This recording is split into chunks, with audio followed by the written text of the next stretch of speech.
Tá, sistema urinário, também chamado de sistema excretor, o que eu diria que não é muito adequado. Não acho que essa expressão seja a melhor para se referir ao sistema urinário, porque é uma expressão que remete a uma única, né, das várias funções que esse sistema tem. O sistema urinário, além de ser responsável por excretar substâncias em excesso ou potencialmente tóxicas para o organismo,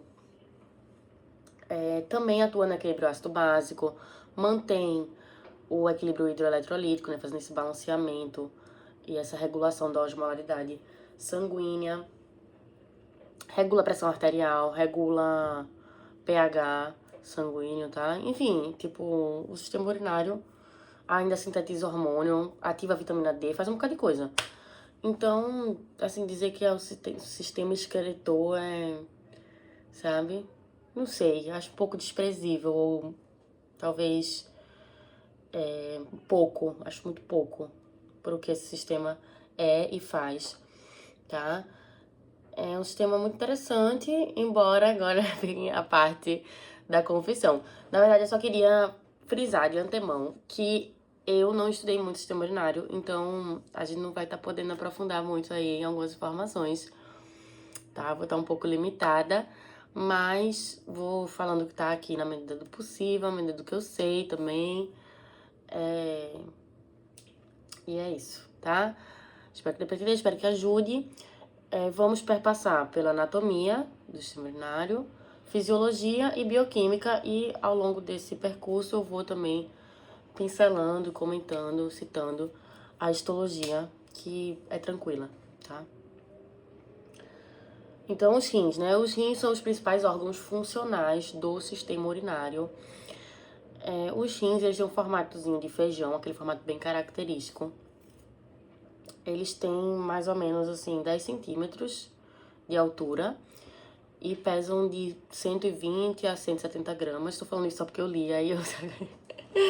Enfim, eu vi pra gente imaginar, né, um rim, eu vi um negocinho dizendo que era como se o rim fosse um sabonetezinho mesmo, sabe? Tem uns 3 centímetros de espessura e tal. E aí, os rins, né, nós temos 2 rins. Então, é um órgão par. Eles são avermelhados, tem esse formatozinho de feijão. Estão localizados logo acima da cintura, entre o peritônio e a parede posterior do abdômen. Por eles estarem situados posteriormente ao peritônio, eles são considerados órgãos retroperitoneais. Os rins ficam parcialmente protegidos pelas costelas 11 e 12. Eles ficam ali na altura, mais ou menos, né, no nívelzinho das últimas vértebras torácicas até mais ou menos a terceira vértebra lombar, tá? O rim direito tá tá localizado um pouquinho mais abaixo do que o rim esquerdo. Então, eu acho sempre legal a gente lembrar disso, porque normalmente a gente tem uma visão simétrica, né, do corpo e, enfim, obviamente, principalmente das estruturas pares, quando na verdade não é assim, né, não é igualzinho um lado e o outro. O rim esquerdo, ele tá, tipo, mais superiormente, né, e o rim direito tá um pouquinho mais inferior em relação ao esquerdo, porque por causa do fígado, tá? Então, o rim direito tá... Eita, me perdi. Rim direito tá mais baixo do que o esquerdo por causa do espaço ocupado pelo fígado. Nos rins, a gente observa uma região mais medial bem importante, denominada hilo renal. É lá onde vão penetrar vasos sanguíneos, né? A artéria renal, veia renal, os nervos e vasos linfáticos, enfim. É também do hilo que emerge o ureter, tá? Então, o ureter sai do rim, certo? Um ureter sai de um rim, o outro ureter sai do outro rim, né? Então, nessa região a gente encontra os vasos sanguíneos que irrigam os rins, vasos linfáticos, nervos e a saídazinha do ureter. Pronto, os rins são formados por 3 camadas de tecido: a cápsula fibrosa, a cápsula adiposa e a fáscia renal. A cápsula fibrosa, que é a mais profunda, né, é formada por uma lâmina lisa, tecido conjuntivo denso não modelado. Em seguida, a camada intermediária, a adiposa, que consiste em uma camada de tecido adiposo que circunda a cápsula fibrosa. E a fáscia renal, mais superficial, né, é uma camada fina de tecido conjuntivo denso não modelado. O rim, quando a gente secciona ele assim, né, o corte coronal, né, tem outro nome frontal, enfim, esqueci. A gente observa bem direitinho a gente consegue visualizar aquela visão clássica, né, das pirâmides renais. Aí você tem a divisão dos rins em 2 regiões, né, o córtex, que é a parte mais externa, e a medula, que é mais interna. O córtex apresenta a zona cortical externa, a zona justamedular interna e as colunas renais.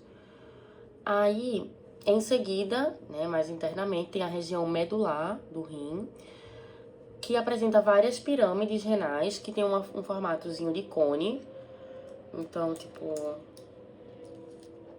tem uma pirâmidezinha, e aí a base da pirâmide, ela fica encostada no finzinho ali do córtex do rim, e o ápice da pirâmide, né, também chamado de papila renal, fica voltada pro hilo, que é aquela região que a gente comentou, onde vão penetrar, né, os vasos sanguíneos, linfáticos, nervos, de onde vai sair o ureter e aquela coisa toda. Aí vamos lá, o que acontece? A unidade funcional dos rins, eu já ia dizer que são os alvéolos, que tava com o sistema respiratório na cabeça. A unidade funcional dos rins são os néfrons. Tal como, né, no sistema respiratório, as unidades básicas, estruturais, funcionais dos pulmões são os alvéolos. Nos rins, né, temos o néfron. Os néfrons, parece que tem mais ou menos 1 milhão em cada rim. Os néfrons, feitos neurônios, não se regeneram. Eles podem até crescer de tamanho, né? Quando a pessoa cresce, né? Tá lá, bebê e cresce. O néfron pode ter um crescimento individual, mas o néfron não se regenera, tá? E o néfron, então, é essa unidade aí, básica, estrutural, funcional dos rins. E é formada pela cápsula... É cápsula? Não, perdão. Pelo corpúsculo renal e pelos túbulos renais. Eu acho que também o corpúsculo renal pode ser chamado de cápsula renal. Mas, enfim, o corpúsculo renal do néfron abrange o glomérulo, que é uma redezinha, um enovelado de capilares provenientes da arteríola aferente, tá? E aí, esse tufinho de capilares, né? Parece um tufinho de cabelo, feito Suradiz, né? Fica ali envolto pela cápsula de Bowman ou cápsula glomerular. Então, o corpúsculo renal é constituído pelo o glomérulo, meu Deus, as palavras não estão saindo hoje. Glomérulo e cápsula de Bowman, tá? Aí, em seguida, né, a gente tem os túbulos renais. Mais próximo do glomérulo, o túbulo contorcido proximal. Em seguida, vem a alça de Henle, com sua porção descendente e sua porção ascendente. E mais distante do glomérulo, túbulo contorcido distal, que depois desce assim, faz uma curvinha, desce, né, formando assim formando o ducto coletor. É é nessa unidadezinha, nessa estruturazinha que a gente vai formar a urina, tá? E aí, como é que acontece esse processo? Já já a gente vai detalhar. Basicamente, o glomérulo, com o seu emaranhado ali de capilares provenientes da artéria aferente, né? Você tem uma artéria aferente que se anovela toda no glomérulo, e aí depois elas se organizam para formar uma artéria eferente que sai, né? E aí o glomérulo vai filtrar o sangue, né? Vai permitir a passagem de uma grande quantidade do plasma, do sangue, enfim, dos componentes sanguíneos para a cápsula de Bowman, né? E aí em seguida esse líquido, agora chamado líquido tubular, vai passar pelo túbulo contorcido proximal, depois alça de Henle, em seguida túbulo contorcido distal, ducto coletor, depois do ducto coletor deságua numa regiãozinha chamada papila renal ou ducto papilar, que é basicamente a junção dos ductos coletores de vários néfrons. Chegou na papila renal, aí o líquido agora cai no cálice menor, e aí do cálice menor vai para o cálice maior. Do cálice maior é formada, né, uma estrutura maior, que é a pelve renal, e aí da pelve renal, agora a urina, né, esse líquido, que agora já é o xixi propriamente dito, passa pelo ureter, por onde vai ser transportado, né, encaminhado para a bexiga, tá? E na bexiga, a urina vai ser armazenada, e quando houver o reflexo de micção, aí a urina é excretada pela uretra. Ok. Ok, o que mais? Tá. A parte funcional do rim é chamada de parênquima. Ok. O filtrado néfrico passa pelos ductos coletores, vai para a papila renal, cálice menor, cálice maior, pelve renal, ureter, tá? Decora essa ordem, lembra dessa sequência que já ajuda na vida, beleza? Informações que achei interessantes, até anotei. Fluxo sanguíneo renal. O fluxo de sangue nos rins a cada minuto é de aproximadamente 1 litro e 200 ml. Tipo, é muita coisa, eu acho assim, bem louco, sabe? Mas enfim. Então, isso quer dizer que o rim recebe de 20 a 25% do débito cardíaco, mesmo os rins constituindo apenas 0,5% de toda a nossa massa corporal, tá? Então, o sangue chega com a pressão altíssima, né? E aí vai ter a filtração, né, de uma parte desse sangue, entra ali no corpúsculo, na cápsula de Bowman e se dirige aos túbulos renais, né, passando nessa ordem: túbulo coletor proximal, alça de Henle, descendente e ascendente, túbulo coletor distal e ductos coletores, né, por onde vão ocorrer vários processos de reabsorção e de secreção para a formação definitiva da urina, tá? Então, obviamente, nem tudo que você filtra você excreta, porque você filtra por dia quase, assim,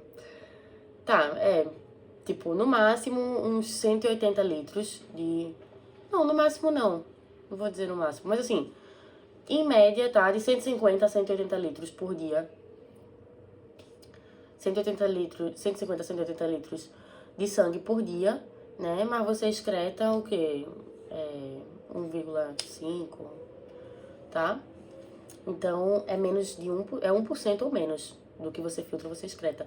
Isso porque aproximadamente 99% do que é filtrado é reabsorvido, ou seja, volta para a corrente sanguínea, tá? Até porque o sangue filtrado tem glicose, tem aminoácido, tem vitamina, e o corpo quer jogar isso fora, isso é excreta? Não, né? Aí, assim, a gente coloca pra dentro de volta através desses mecanismos de reabsorção que a gente vai detalhar também mais pra frente, tá? A última parte do túbulo contorcido distal e ao longo do ducto coletor, a gente observa a presença de células principais e células intercaladas. As células principais têm receptores para o hormônio ADH, para o hormônio antidiurético, e para outro hormônio, a aldosterona, certo? Então, isso quer dizer que no TCD e no ducto coletor ocorre reabsorção de água e de sódio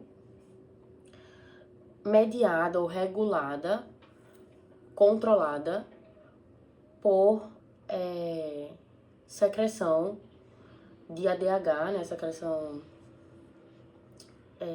enfim, neurohipofisária. Quem produz é o hipotálamo, que secreta a neurohipófise. Secreção neurohipofisária de ADH e secreção adrenal de aldosterona, tá? E as células intercaladas regulam o pH sanguíneo, certo? Elas têm alguns receptores, né, quimiorreceptores ali, que vão estar percebendo grandes concentrações de H+, né, pouco bicarbonato, e com isso, né, vai poder decidir se vai, tipo, enfim, vai fazer uma reabsorção seletiva, ou melhor, o TCD e o ducto coletor reabsorvem quantidades variáveis de H+, de HCl3-, de água, de sal, por conta, né, da demanda do corpo, certo? Se você tiver precisando de água, quem entra em ação, né, quem vai atuar é o ADH. Se você estiver precisando de sal, aldosterona, e aí por aí vai, né? Aí se você estiver precisando de sal, vai reabsorver mais sódio, né, no néfron, enfim, aquela coisa toda. Mas aí eu já tô falando de fisiologia e eu queria terminar primeiro a anatomia. Então vamos pros ureteres. Beleza, ficou pronta a urina, certo? Aí ela é levada pelos ureteres até a bexiga. Os ureteres têm 3 porções. A parte mais próxima aos rins, aquela partinha que sai diretamente dos rins, né, na região do hilo renal, é chamada... Eu me esqueci. Eu não anotei. Acho que é o ureter abdominal. Aí depois você tem o ureter pélvico. E por fim, o ureter intramusal, sei lá. É um nome meio diferente, que é a última porção do ureter.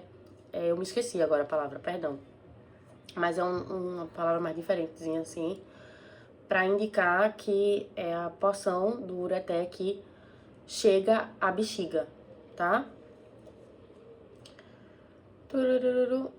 Ureteres transportam a urina da pelve renal à bexiga, com contribuição das contrações peristálticas e da pressão hidrostática e da gravidade, beleza? Então, ondas peristálticas fazem a urina, né, se mover juntamente às contribuições aí da gravidade e da pressão hidrostática, que também empurram a urina, né, até a bexiga. Camadas dos ureteres: túnica mucosa, túnica muscular e túnica adventícia. A túnica mucosa mais interna, ela é constituída por um epitélio de transição e uma lâmina própria de tecido conjuntivo areolar, um tecido conjuntivo frouxo, com fibras elásticas, colágeno e tecido linfático. Possui células caliciformes, né, que produzem e secretam muco, o que ajuda a proteger as células do tubo, né, do ureter, do pH da urina, né, das substâncias presentes ali na urina. Eu achei legal saber disso também, né, tipo, por que você vai ter muco no ureter? Mas é pra a urina não entrar em contato com as células. Ok. Aí, em seguida, a túnica muscular, formada por músculo liso, né, fibras de camadas longitudinais mais internamente e camada de fibras musculares circulares mais externamente. Isso nos 2 primeiros terços do ureter. No terço mais distal, em relação ao rim, O ureter vai ter essa túnica do ureter, a túnica muscular, ela vai ter 3 camadas de músculo liso.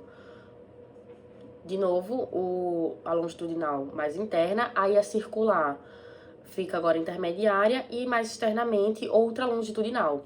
Então, o que é que acontece? Vamos recapitular. No ureter,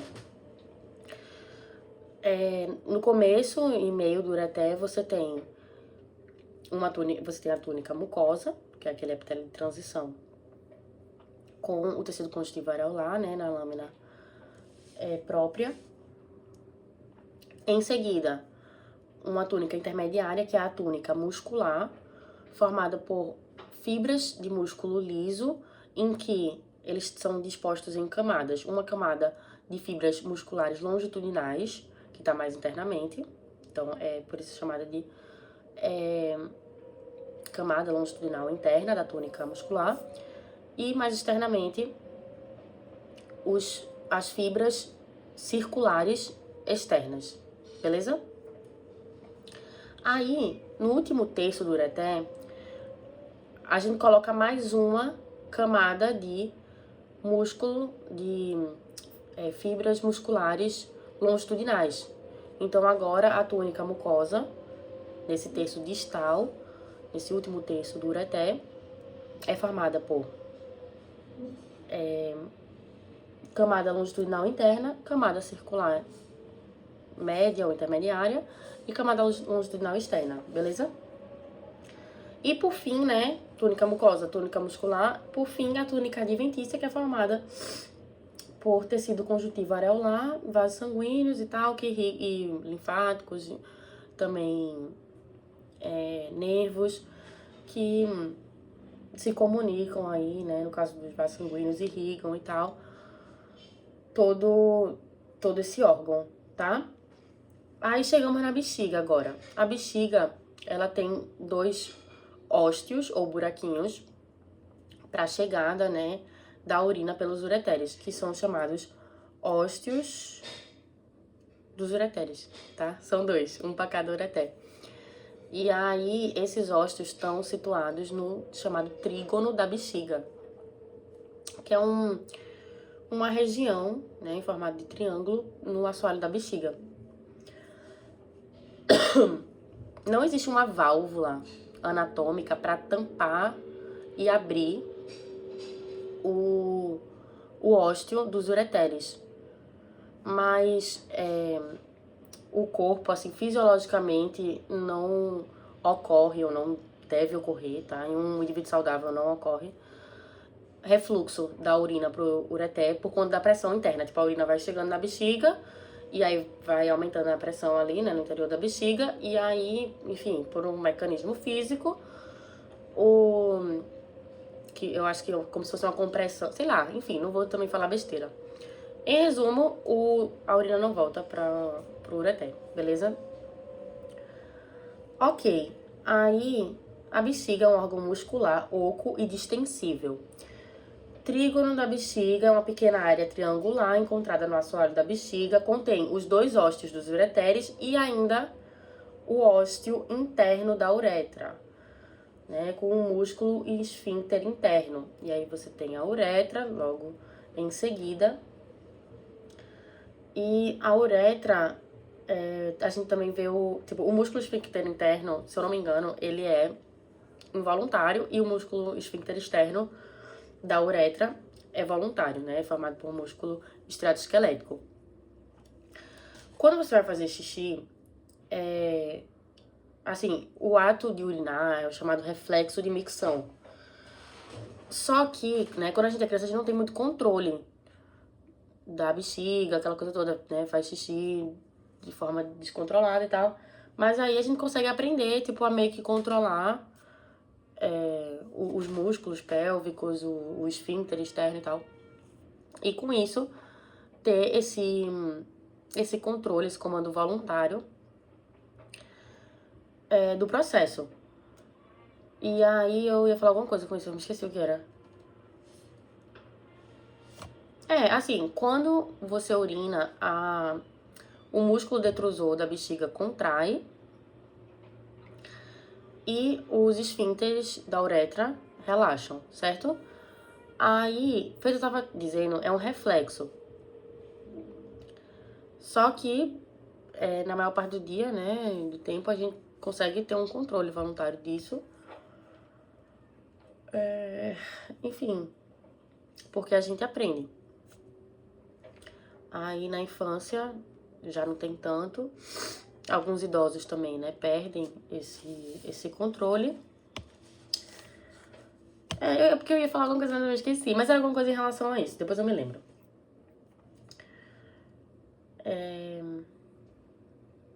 Enfim, voltando. A bexiga vazia, ela tem um formato mais achatado. Mas quando ela tá cheia, aí ela fica... ela assume uma forma mais esférica. E ela é capaz de armazenar até, se eu não me engano, 800... Assim, pelo que eu li, tá? Até 800 ml de urina. Enfim. Esse controle voluntário que a gente tem do reflexo de micção, enfim, do ato de urinar, ele tem um limite, né? Tem uma hora que você não consegue mais controlar. E é isso. Aí,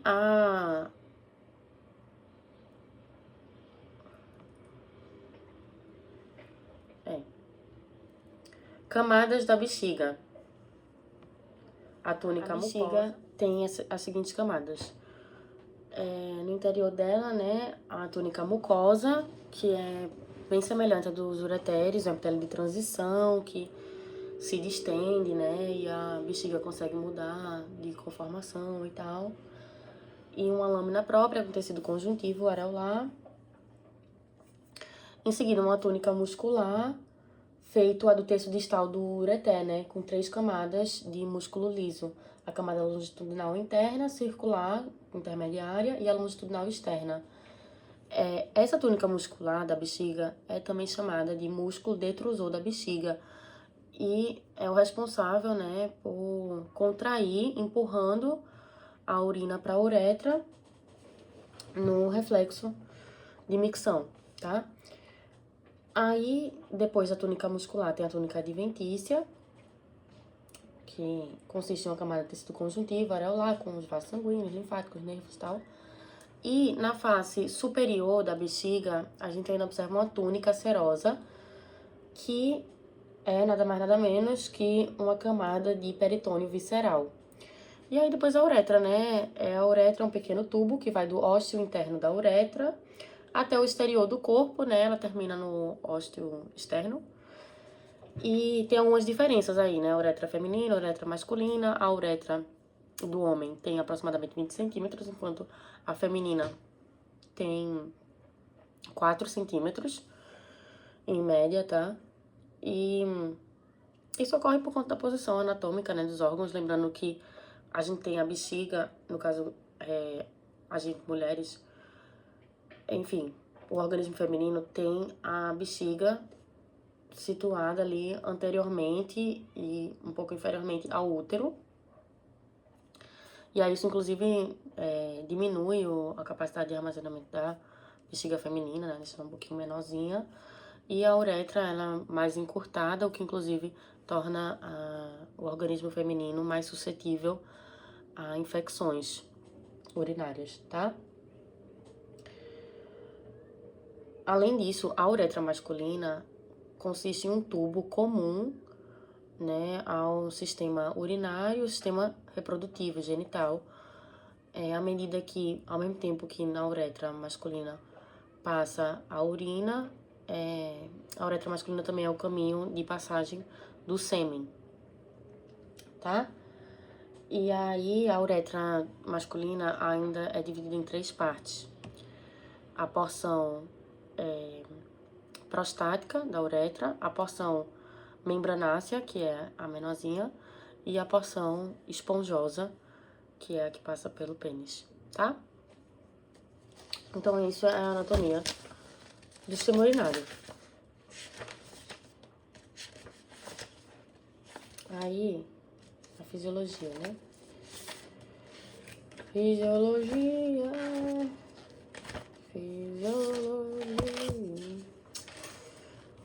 Ok. Então, funções do sistema urinário. Excreção de substâncias nocivas, substâncias em excesso, enfim, substâncias do corpo. Água, íons, ácido úrico, ureia, creatinina. Regulação da osmolaridade, das concentrações de eletrólitos e água dos líquidos corporais. Regulação do equilíbrio ácido básico, né? Manutenção do pH sanguíneo. Regulação da pressão arterial. Secreção, metabolismo e excreção de hormônios. Exemplos de hormônios sintetizados pelos rins. Eritropoetina, que estimula a produção de hemácias na medula óssea. Também é produzido pela medula óssea, mas em menor parte. Vitamina D, né? Ocorre a ativação da vitamina D nos rins. Eu não vou dizer que é a síntese de vitamina D, porque dá uma ideia de que a vitamina D é sintetizada do zero nos rins, quando a gente fala assim, né? Mas é a etapa final de ativação dessa substância, né? Ocorre nos rins. Aí tem angiotensinadas, enfim, tipo, depois a gente fala de alguns mais específicos que tem a ver com o próprio sistema urinário e com a regulação parácrina ali do sistema. Gliconeogênese e tal, os rins também fazem gliconeogênese e são responsáveis por 10% da produção de glicose a partir de aminoácidos no nosso corpo, né? Lembrando que os fígados também fazem a síntese de glicose a partir, né, de outras fontes, por exemplo, aminoácidos, né? Alguns aminoácidos específicos. Aí, vimos que o trato urinário é composto por 2 rins, localizados na parede posterior do abdômen, 2 ureteres, bexiga e uretra. Aí os rins, né, a gente falou que no hilo renal penetram suprimentos sanguíneos e nervoso, e é de lá que saem o ureter e a veia renal. Os rins são divididos em 2 regiões, uma mais externa, que é o córtex, uma mais interna, que é a medula. Na medula, a gente encontra as pirâmides renais, que tem uma base mais voltada, né, para o córtex renal, e um ápice que forma a papila renal. O ducto coletor néfrico deságua na papila renal, caindo, fazendo o líquido ali tubular cair nos cálices maior, e em seguida ele se dirige à pelve renal, até desembocar, né, no ureter. O cálice maior seria uma junção dos cálices menores. E aí, os néfrons, né? Cada rim é constituído de aproximadamente 1 milhão de néfrons. Os néfrons são incapazes de se regenerar. Fluxo renal é muito alto, né? Aproximadamente 1,1 litro de sangue nos rins a cada minuto, correspondendo a aproximadamente 22,2% do débito cardíaco. Cápsula renal, ou corpúsculo renal, né? Lembra que a gente falou que os néfrons são divididos em 2 porções. Corpúsculo ou cápsula renal, pelo que eu tô vendo aqui. Porque eu fiquei em dúvida, só podia chamar corpúsculo renal, ou se podia chamar também de cápsula renal. Mas eu anotei aqui também cápsula renal, então, assim... Mas, assim, é minha anotação, não é de Tortora, entendeu? Não é... Enfim. Aí... Mas aí eu acredito que possa sim, tá? Então, corpúsculo renal, que é constituído, né, pelo glomérulo e pela cápsula de Bowman. O glomérulo é um enovelamento de capilares, responsável pela filtração do sangue. A cápsula de Bowman, ou cápsula glomerular, formada por tecido epitelial, e recolhe o filtrado glomerular, né? Aí, em seguida, a gente tem a região néfrica do túbulo renal, certo? Formado pelo túbulo contorcido proximal, alça de Henle descendente e ascendente, túbulo contorcido distal, tubo coletor, ducto coletor, e aí depois, né, aquelas estruturas todas para fazerem com que a urina chegue até o ureter. Bexiga urinária é uma bolsa elástica muscular cuja função é acumular urina.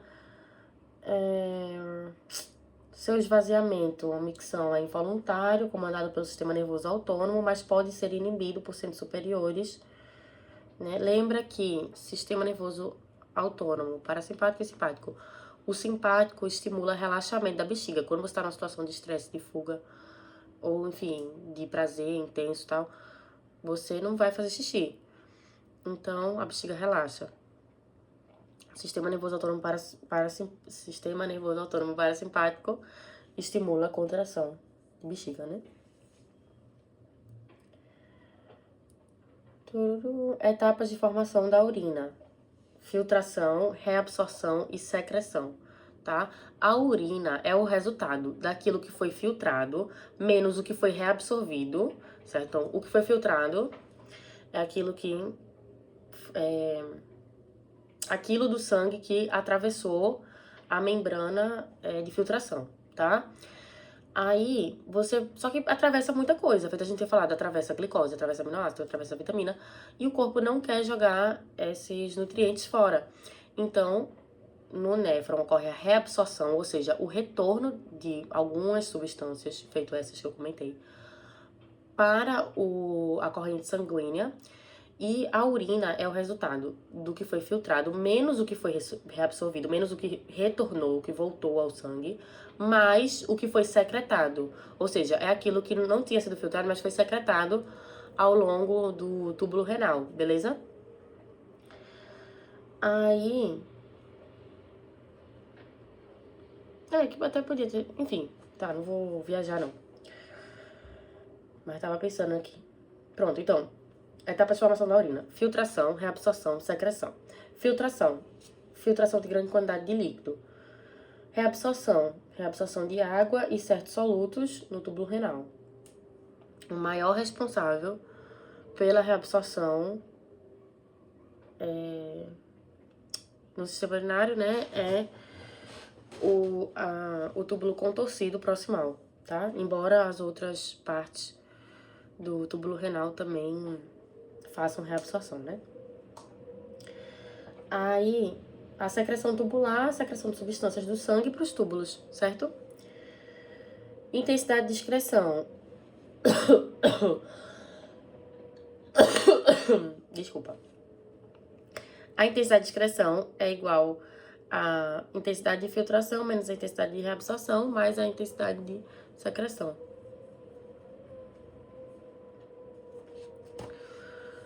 Filtração glomerular. Etapas na formação da urina: filtração, reabsorção, secreção e excreção. A excreção é o resultado da filtração menos a reabsorção mais a secreção. Pela arteríola aferente, o sangue é forçado a atravessar uma membrana de filtração. A membrana de filtração é a parede do capilar, glomerular, né? Mais a paredezinha da cápsula de Bowman. Entre elas, existe uma lâmina basal, né? E essa membrana de filtração, então, ela é composta por um endotélio poroso ou fenestrado, né? É um capilar cheio de buraquinhos e furinhos de poros, que são as fenestrações, enfim, que é a primeira camada de filtração das substâncias pequenas, tá? E aí vai passar, tipo, tudo, menos células sanguíneas, tá? E, enfim, coisas maiores também e tal. A lâmina basal, ou membrana basal, impede a passagem de proteínas grandes. E a fenda da membrana, ou podócito da lâmina visceral da cápsula de Bowman, impede a filtração de proteínas de tamanho médio. Então, no fim das contas, o que passa e que vai entrar ali nos túbulos renais oh, meu Deus, é um líquido cheio de substâncias, né, exceto células e proteínas, tá? Porque tem, tipo, essa membrana de filtração serve como uma peneirinha, e aí não vai deixar coisa grande passar, né? Mas passa coisa boa, passa glicose, passa aminoácido, passa vitamina, e aí tudo isso precisa ser reabsorvido, ou seja, tudo isso precisa retornar à corrente sanguínea, porque a gente não vai querer excretar isso daí, tá? Fatores que interferem na filtrabilidade: o peso da molécula. Quanto maior o peso, menor a filtrabilidade. Então, moléculas com menor peso molecular tendem a passar. E a carga elétrica, beleza? Porque o que acontece é que essa membrana basal, ela é composta por glicoproteínas e proteoglicanos de carga elétrica negativa, então vão repelir estruturas negativas, tá? Então, carga elétrica também é um fator que influencia a filtrabilidade da molécula, certo? Através dessa membrana de filtração. A intensidade de filtração glomerular. A filtração glomerular é a pressão efetiva de filtração mais o coeficiente de filtrabilidade.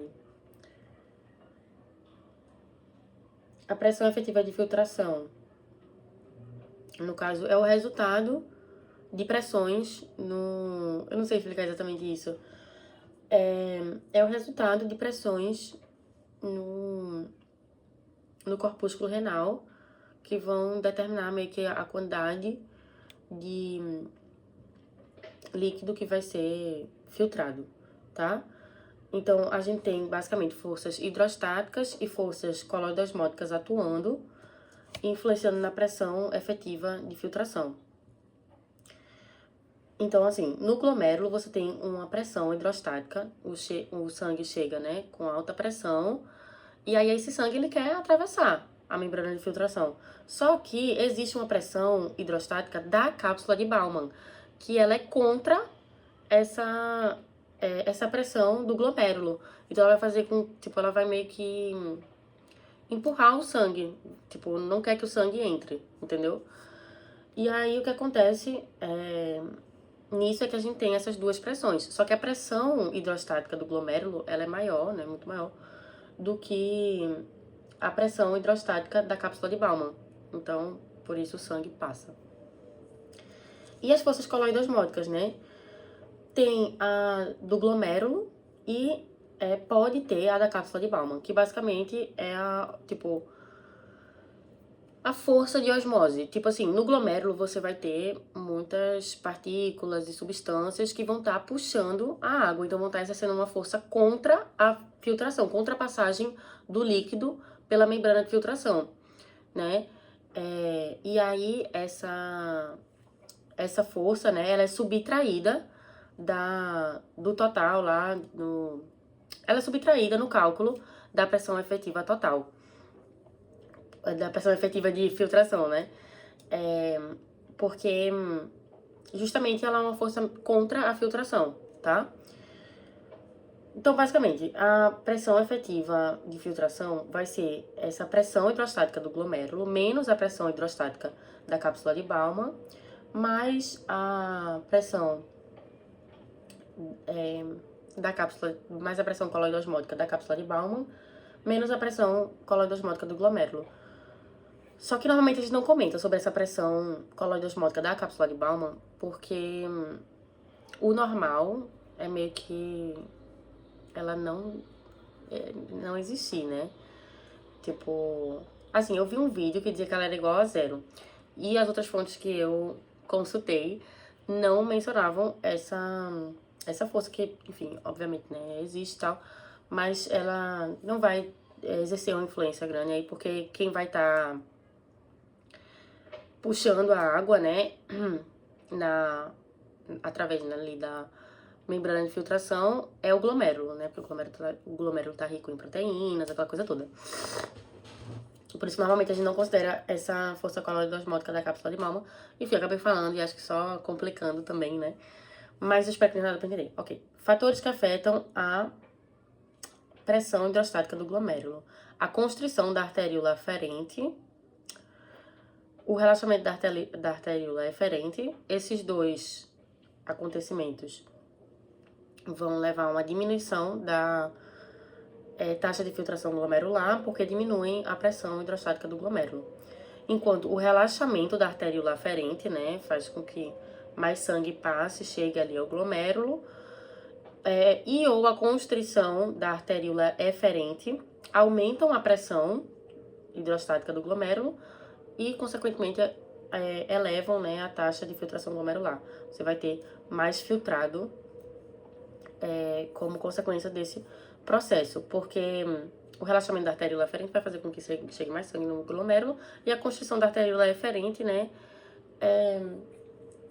promove meio que, tipo, o sangue não vai querer sair, né? Não sei, essas coisas físicas eu acho meio difícil, assim, de explicar. Eu também não entendo direito, né? Enfim. Aí, fatores que afetam o coeficiente de filtrabilidade, né? Que seria meio que o estado do capilar, determinado pela permeabilidade do capilar, né? Quanto maior a espessura da membrana de filtração, maior a filtrabilidade. Quanto maior a área de superfície da membrana, maior também a filtrabilidade. Então, isso tudo, né, determina, influencia o coeficiente de filtrabilidade. Algumas doenças renais alteram a permeabilidade ou a área de superfície da membrana, diminuindo a filtração glomerular. Fatores que aumentam a pressão hidrostática da cápsula de Bowman diminuem a filtração glomerular. Porque se você tem um aumento na pressão da cápsula, você não vai estar, você tá empurrando o sangue contra, né, o glomérulo, meio que impedindo que ele entre. Então, é aquela força contrária à entrada do filtrado, né? Então, quando a gente,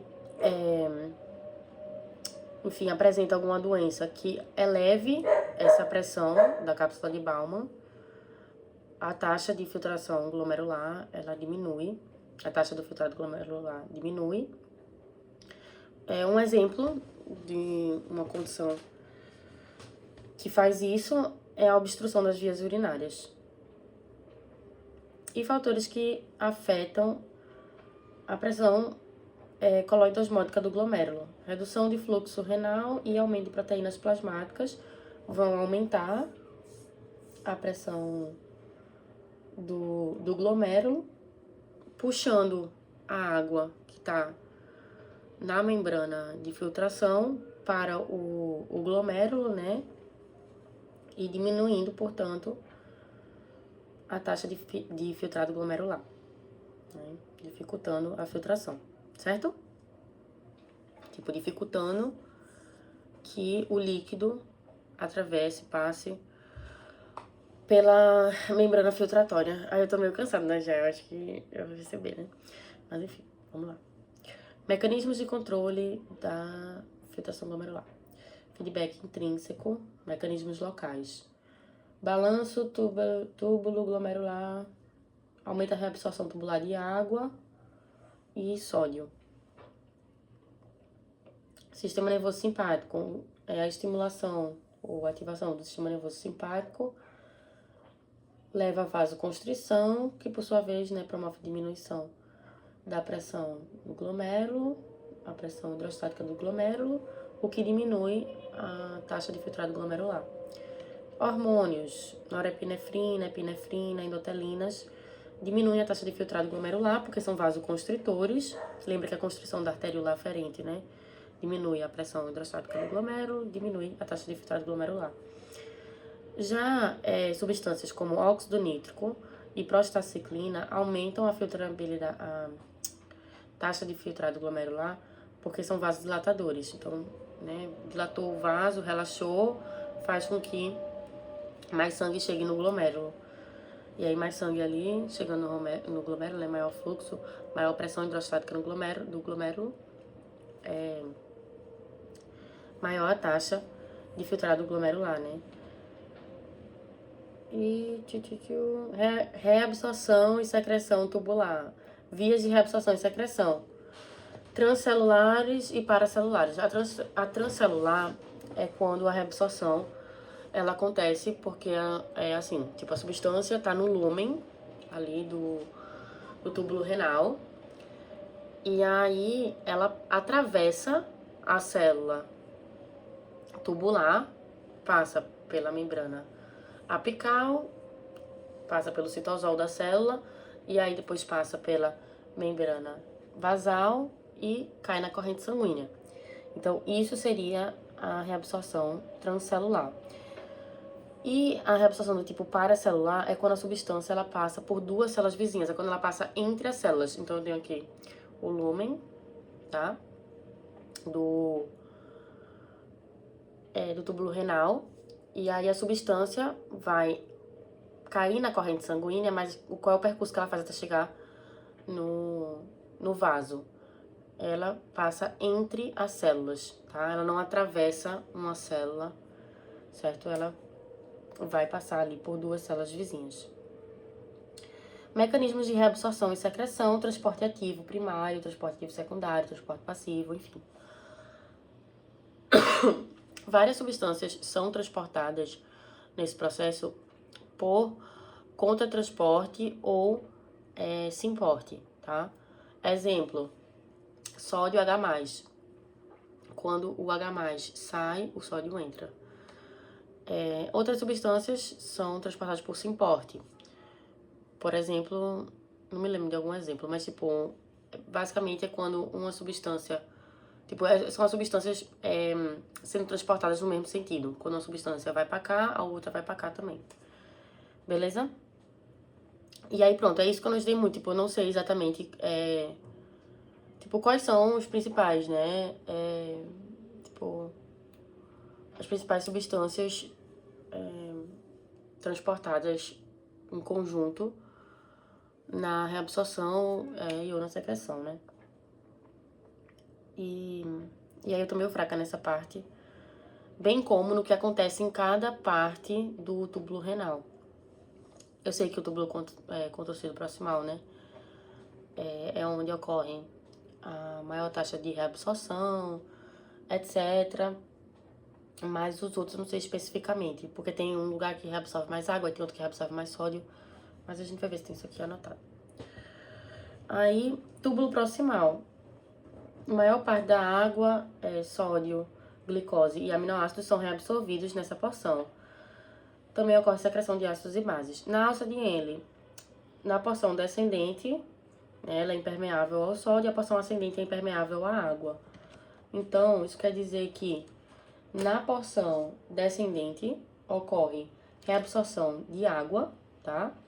E na porção ascendente ocorre reabsorção de sais. Pronto. Era isso que eu tava achando que eu não sabia, mas eu vi aqui agora. Tem. Túbulo distal, túbulo contorcido distal. O início dele é semelhante à porção ascendente de Henle, então reabsorve sal. Na parte final, túbulo contorcido distal, e ao longo do ducto coletor, a permeabilidade à água é diminuída, certo? Só que aí você tem aquelas células principais intercaladas, e aí as células principais a gente viu que elas vão responder ao ADH e à aldosterona. Então, se o corpo estiver precisando reabsorver água, está numa condição de desidratação, de alta concentração de sais no sangue, qualquer coisa assim, aí o ADH, né, liberado, estimula essas células, né, no néfron, que então vão aumentar a expressão de aquaporinas, que são os transportadores de água, aumentando a reabsorção dessa molécula, né, fazendo com que ela retorne ao sangue e diminuindo a urina, deixando a urina mais concentrada. A aldosterona, ela vai reabsorver também, mas ela vai reabsorver sal, tá? Mais especificamente o sódio. Aí, túbulo coletor medular, diminui a permeabilidade da água, aumenta... Eita, nem sei o que eu escrevi aqui. Enfim. Aí, regulação da reabsorção e secreção tubular. Intrínseca, balanço glomérulo tubular, aumenta a taxa de filtrado glomerular, aumenta a reabsorção de água e sódio. Então tá, é mais ou menos assim, tipo, tem muito sangue sendo filtrado. Aí existe um mecanismo de feedback local, intrínseco, que é que o túbulo renal vai detectar ali altas concentrações de de sódio, de água, tem muita coisa, aí ele vai reabsorver muito. Então, tipo, é uma forma de ajustar, de balancear, né? Você filtrou muito, aí você reabsorve muito. Beleza? Feedback local intrínseco. Mas aí temos também os mecanismos neuroendócrinos, né? Então, mecanismo nervoso, vasoconstrição e aumento de reabsorção na ativação, quando ocorre a ativação do sistema nervoso simpático. É isso que vai acontecer, vasoconstrição que aumenta a reabsorção. E hormonal, aí, aldosterona, angiotensina 2 e ADH. Não falamos da angiotensina 2 ainda, né? Oxi, acabou. Tô chocada. Mas a angiotensina 2, ela tem a função de aumentar a pressão arterial. E aí o que acontece? Nos rins existe uma enzima chamada renina. E aí, quando ocorre o estímulo, né, da atuação dessa enzima, ela converte a angiotensina 1, não, o angiotensinogênio em angiotensina 1, alguma coisa assim. Converte uma coisa em outra coisa, certo? Eu falando nada com nada, né? Mas enfim, basicamente ela tá envolvida na ativação do sistema renina, angiotensina, aldosterona. E aí, a angiotensina vai estimular a adrenal ou glândula suprarrenal a produzir aldosterona para reabsorver mais sódio e ajudar a aumentar a pressão arterial. Massa, né? Pronto, tem outras moléculas que é importante a gente conversar também. Ureia, creatinina. Lembra que nós, seres humanos, somos animais ureotélicos, né? A maior parte... Deixa eu pensar como falar. A nossa excreta nitrogenada predominante é a ureia. Tá? Tem animais que excretam mais ácido úrico, né, feito as aves. Tem animais que excretam mais amônio, feito os peixes. O nosso majoritário é ureia. A ureia e o amônio são produzidos no metabolismo, no catabolismo de aminoácidos no fígado e nos rins. O amônio também é uma base importante do sangue, né? Obviamente tem aí a sua toxicidade relevante e tal, mas pode ser reabsorvido, né, em condições de acidose. O que mais? Aí, o ácido úrico é um produto do metabolismo dos ácidos nucleicos, né? Enquanto a ureia e o amônio são excretas nitrogenadas derivadas da desaminação dos aminoácidos. Deixa eu ver se tem mais alguma coisa. Sempre tem, né? Ó. Funções dos rins: excreção, água, sais, restos metabólicos, substâncias no geral. Homeostase, balanço hidroeletrolítico, controle do equilíbrio ácido básico, síntese de hormônios, eritropoetina, calcitriol, renina, metabolismo de aminoácidos e metabolismo da glicose, né? Promovendo gliconeogênese. Visão geral: rins, ureteres, bexiga e uretra, néfron, glomérulo, filtro, sangue. Aí o filtrado vai para o túbulo, o líquido filtrado é convertido em urina no túbulo renal, suprimento sanguíneo renal, artéria renal, que se ramifica nas artérias segmentares, que dão origem às artérias interlobares, que formam as arqueadas, que depois formam as interlobulares. E aí, né, por fim, a gente tem a arteríola aferente, né, cada néfron vai ter uma arteríola aferente chegando ali no seu glomérulozinho, e quem sai do glomérulo é a arteríola eferente, que aí ela leva o sangue ali pro capilar peritubular, que origina a veia interlobular, depois arqueada, depois interlobar, depois renal, tá? E aí a veia renal é quem sai ali dos rins e atinge a veia cava inferior, que vai drenar, levar o sangue pro coração, para ser bombeado pela artéria pulmonar pros pulmões. Aquele sangue venoso ser bombeado pros pulmões. Fluxo sanguíneo renal. Normal, 180 litros por dia.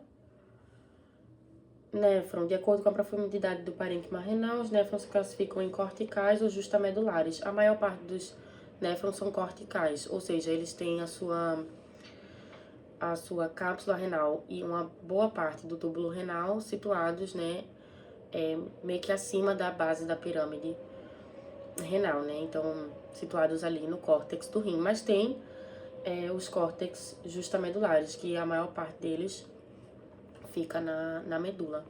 O que acontece é mais ou menos assim, que eu acho que eu não mostrei. Ó, calma. Corpúsculo renal, local de formação do filtrado glomerular, constituído pelo glomérulo, o espaço glomerular e cápsula de Bowman. Ureteres impulsionam a urina da pelve renal para a bexiga por meio de ondas peristálticas, conduzindo de células musculares lisas. O controle autonômico dos ureteres ocorre por liberação difusa de neurotransmissores, acetilcolina, norepinefrina, fibras nervosas para dor, reflexo uretero-renal. Tá, tava lendo aqui, pra ver se tem mais alguma coisa que eu queria destacar. Aí vem, deixa eu mostrar o néfron. Vou mostrar agora.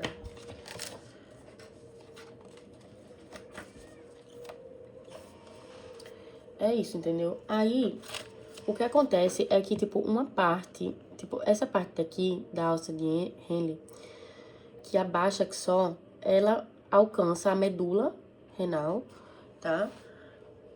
E na maior parte dos néfrons, o resto fica, tipo, na verdade, na maior parte dos néfrons, essa parte da alça de Henle que fica na medula,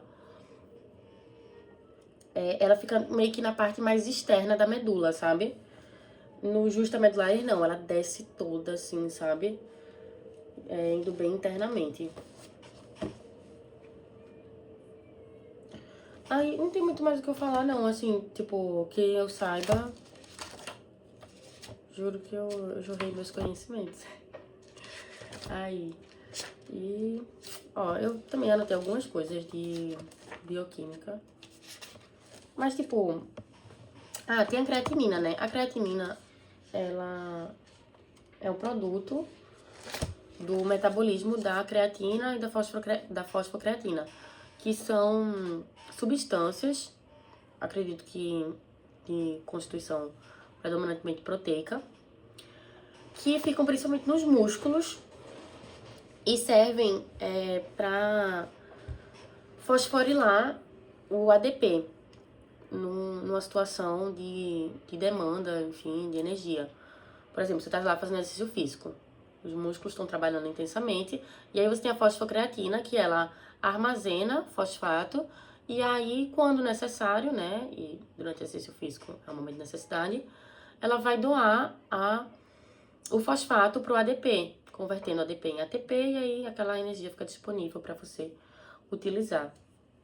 E aí a creatinina é um íon importante marcador renal e também da saúde do tecido muscular, que é liberado no sangue, né, como produto do metabolismo aí da creatina e da fosfocreatina, e que é excretado na urina, tá? A creatinina, ela, se eu não me engano, ela não é reabsorvida, beleza?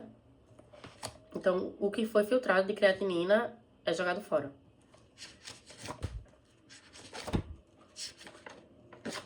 E o que eu tinha anotado de bioquímica? Eu não anotei tudo de bioquímica, porque era muita coisa, principalmente sobre aqueles hormônios. Aldosterona, angiotensina 2, né? Eu não anotei tanto. Mas, vê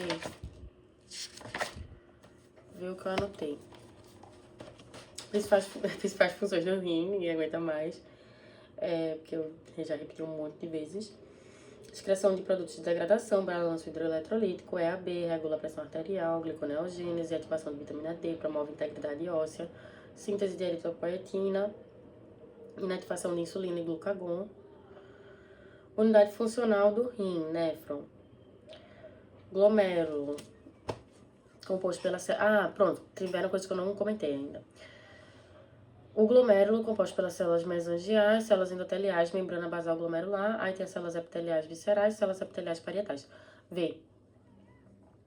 As células mesangiais, elas fornecem suporte estrutural, realizam fagocitose, relaxamento e contração e produção de agentes vasoativos como PGE2, que é um tipo de prostaglandina. Células endoteliais com fenestras ou poros, que permitem a passagem de algumas substâncias e, né, ali na membrana de filtração. Aí, depois você vai ter outra barreira, né, que é a membrana, tipo, que é meio que o espaço... Enfim, a membrana basal e ainda outra barreira que é a camada visceral, tá?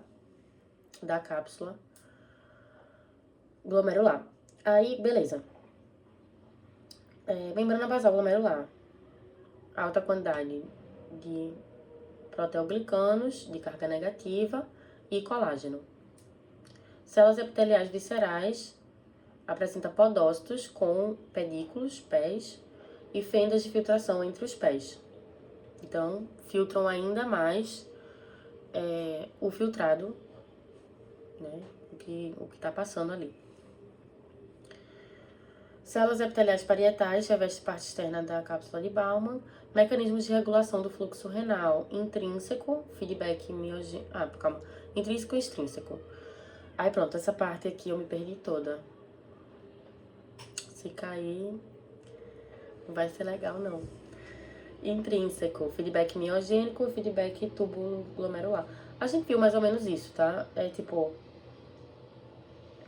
Se aumenta a pressão arterial, aí ocorre, aumentou a pressão arterial, sei lá, você, tá com a hipervolemia, e aí a arteríola aferente, ela...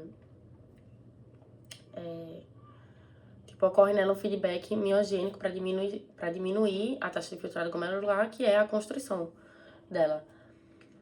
Aí, feedback túbulo glomerular, diminuição da pressão arterial, diminui o fluxo de sangue para os rins, né? O que diminui a taxa de filtrado glomerular.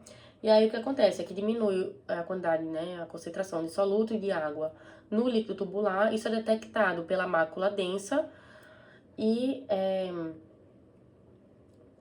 isso leva à liberação de vasodilatador, óxido nítrico, para aumentar o fluxo sanguíneo renal, aumentar a taxa de filtrado glomerular, aumentar a concentração de soluto, né, NaCl e tal, e água no líquido tubular, detectado pela mácula densa, e aí, enfim, é meio que uma cascata. Aí, mecanismo de regulação extrínseco. Neural, sistema nervoso simpático, vimos que promove a constrição, diminuindo a taxa de filtrado glomerular. E hormonal, vimos, né, a adrenalina, aí a angiotensina, promovem a constrição, diminuindo a taxa de filtrado glomerular. E, enquanto outras substâncias como histamina, óxido nítrico e bradicinina promovem a vasodilatação na arteríola aferente, beleza? Regulação do fluxo sanguíneo renal, regulação parácrina, ATP, adenosina, pronto, essa parte aqui também eu me perdi toda. Metabolismo do ácido araquidônico, medium vasodilatação através das prostaglandinas, vasoconstrição através do tromboxano, leucotrienos e o fator de hiperpolarização do não sei o que na arteríola aferente. Foi mal, tá horrível esse vídeo, é porque eu tô um pouco cansada também, e eu realmente não sei direito dessa parte, aí eu tô indo pra ver se eu encontro alguma coisa que eu sei. Vasoconstrição aferente, é muito, sei lá, é muito conceitual você ter uma coisa no seu caderno aí você não sabe. Aparelho justaglomerular, células especializadas na arteríola e no túbulo formam esse aparelho, né? Aí tem a mácula densa, que é uma região do túbulo contorcido distal que detecta a concentração de soluto de NaCl através de quimiorreceptores presentes ali, né, nessa região. E aí, a partir disso, eles vão controlar a liberação de renina. Lembra que a renina, ela ativa o sistema angiotensina, aldosterona e tal, a fim de elevar, de aumentar a pressão arterial. Então, o que é que isso quer dizer? Que se tá com pouco... não, melhor. Se tá com muito soluto, os quimiorreceptores vão perceber e aí, tipo... Isso meio que vai sinalizar que tem muito soluto no sangue e tal, pressão pode estar alta, enfim. Então, é um mecanismo de regulação da pressão arterial através da ativação desse sistema, né? Através do controle da liberação de renina, quando é percebida a concentração de soluto, mais especificamente de NaCl, pelos quimiorreceptores ali da mácula densa, tá? E a mácula densa faz parte do aparelho justaglomerular, mas o aparelho justaglomerular ainda tem as células justaglomerulares e as células mesengiais, né? Que tem a ver com aquela coisa do relaxamento, da constrição, que também vão afetar na taxa do filtrado glomerular, enquanto as células justaglomerulares são as produtoras de renina, tá? Estimuladas pela mácula densa.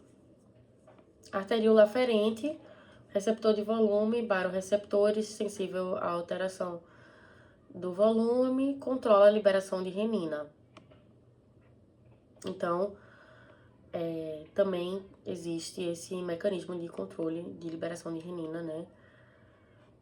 Que é através da detecção da volemia pelos barorreceptores da arteríola, né? Presentes na arteríola aferente. Sistema nervoso simpático, o aumento da atividade simpática estimula a liberação de renina. E controle da liberação de renina, células granulares especializadas na arteríola aferente. A renina promove vasoconstrição da arteríola eferente para impedir reduções graves na taxa de filtrado glomerular. A renina também é produzida por células mesengiais, musculares lisas, túbulo epitelial e eu tinha notado pericito, sei lá, alguma coisa assim.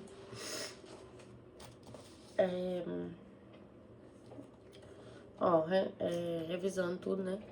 Sistema excretor regula a pressão sanguínea, volume de líquido extracelular, osmolaridade, além de eliminar excretas, principalmente nitrogenadas.